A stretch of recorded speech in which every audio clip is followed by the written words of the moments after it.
Hey guys, welcome to part 2, and this is where I will be actually constructing the wig and just doing the baby hairs and the elastic band.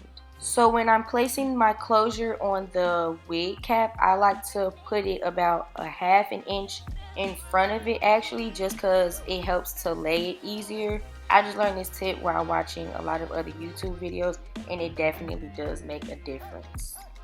Now, as I'm pinning the closure down, you'll see I'm kind of pulling it because you really want to make sure that you have this closure laid down as flat as you possibly can on the head, because that will ensure that while the wig is on your head, it's going to be really flat and it won't look so lumpy and bulky.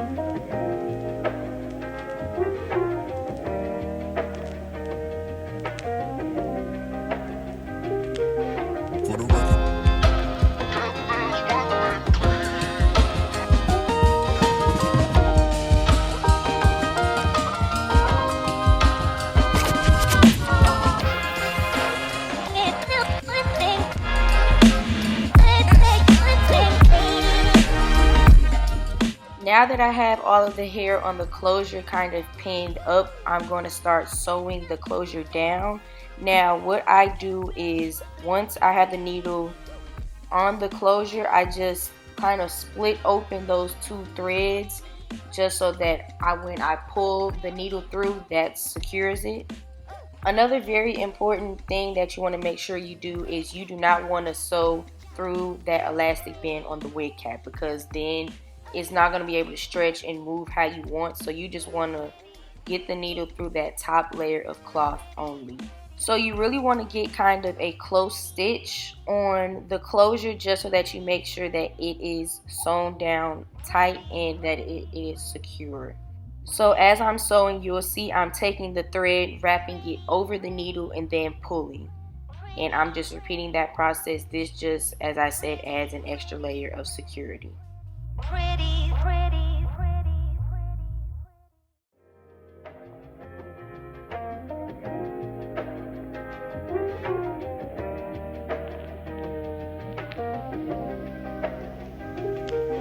for the record. Get this one thing clear.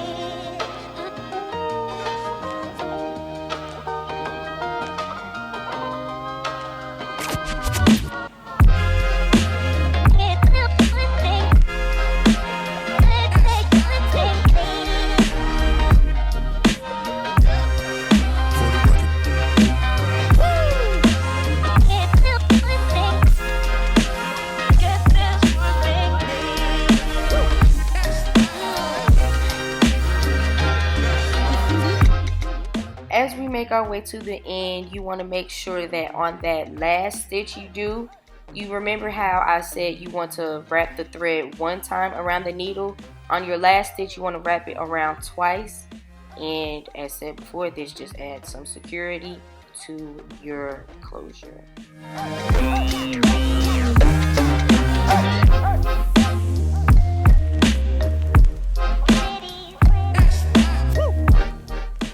Now here are the bundles we will be using. I had a 14-inch closure, and these are 16, 18, and 20-inch bundles. And these bundles are from Ali Pearl. So to begin sewing the tracks on your wig cap, I start the first track about a half an inch to an inch above the end of the cap. You see, I didn't actually sew it down like on the bottom rim, because that just helps to have something to grip on when you put it on, and you just don't really need that space. Me personally, I like to pin my tracks over so that it just helps hold the track for me when I'm sewing, and that it's easier for me to see and make sure that I'm sewing straight. So we're just going to start sewing the same way by pulling that thread through those two pieces of thread in the beginning, and we're using that same method of wrapping the thread around and then pulling the needle through. And for the actual tracks, you don't have to sew as close as you had to sew for the closure, but you still want to make sure you sew close enough, because I used to make the mistake of stitching too far apart and then the tracks just kind of slip through. So you want to make sure that you have them close enough. Now what you will notice is that this first track is double, but for my next 2 tracks I will not be doubling them.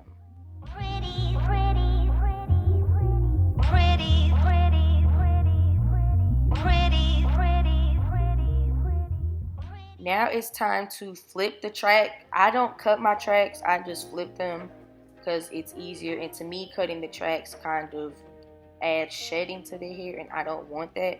So all we're going to do is flip the track and then I pin it, and what we're going to do is that little loop that you create, I put the needle through that, wrap the thread around that needle twice and pull it through, and then just keep going down that track as you did before.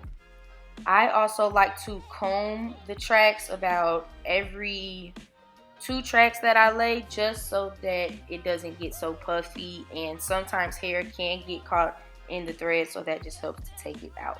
So now I'm just going to let you guys watch me do a few layers, and I'm just going to speed it up for you guys. Now what I didn't show was me changing the track. So when you get to the end of the track, you want to do the needle, wrap the thread around twice, pull the needle through method, and all you do is lay that track a little bit on the next track, do the same thing, the needle, wrap the thread around twice, pull the needle through, and then you just keep going.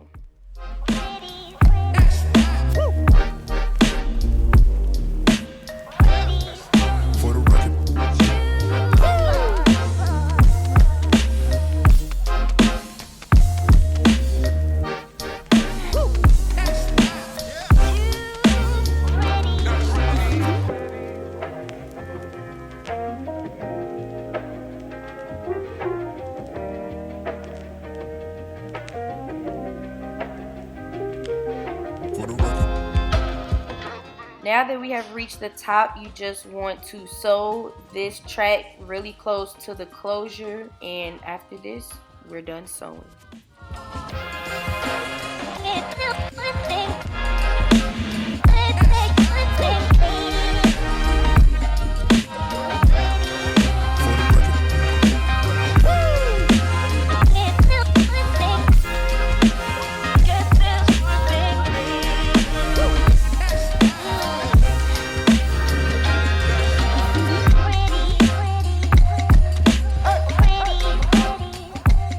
Here I'm just cutting out the wig cap that is under our closure, because you don't want it to be black under there. So I just follow my stitching and use that to help me cut out that extra wig cap.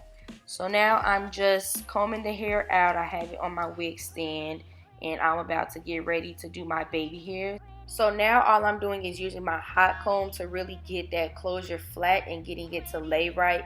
And I'm just kind of combing it back, so that that's going to help me pull out my baby hairs. Pretty, pretty, pretty, pretty, pretty, pretty,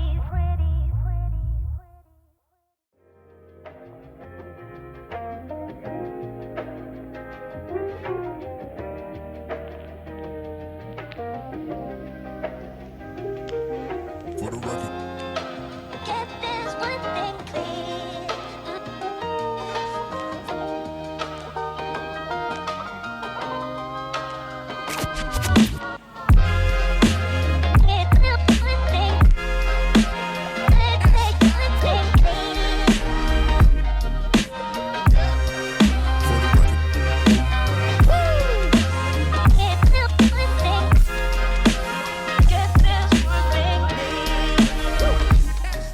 Now a lot of people usually take out a small section from the front on the whole perimeter, but I just specifically like those 2 little baby hairs that you see I'm making. And for the wig I'm making my friend, she just wanted hers that way also. So when I have those baby hairs taken out, I'm just using my hot comb to kind of press them down so that that's molding them to stay down for me. Now I'm taking my razor comb and I just use this to cut my baby hair because I don't like using scissors because I don't want them to be so blunt. So when I cut them, I usually cut them right where you see that closure ends. Sometimes I do it a little shorter, but it just depends the kind of look I'm going for. Now taking my mousse, that's what I'm using to mold my baby hairs, just kind of give them that swoop along with my edge brush.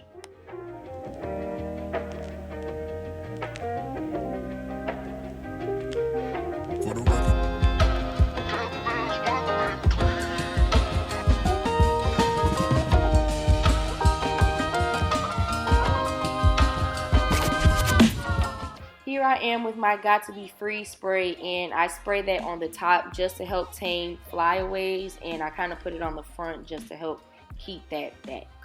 Next we have our elastic band, and I just get mine from Amazon. So she sent me her head measurement. So what I did was, this is a 4x4 closure, so I took off 4 inches for that purpose. If you have a 5x5 closure, you would take off 5 inches and so on and so forth.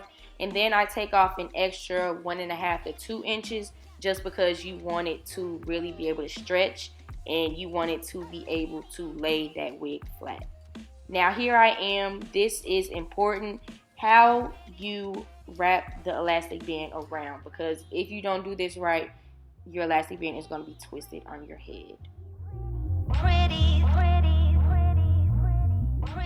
And now she is all done. Isn't she so pretty, y'all? If you guys like this video, make sure you give it a like down below, and please subscribe to my channel because I will have more content coming from you all. And leave me some comments down below on what type of content you guys would like and any feedback that you have or questions. Thank you for watching.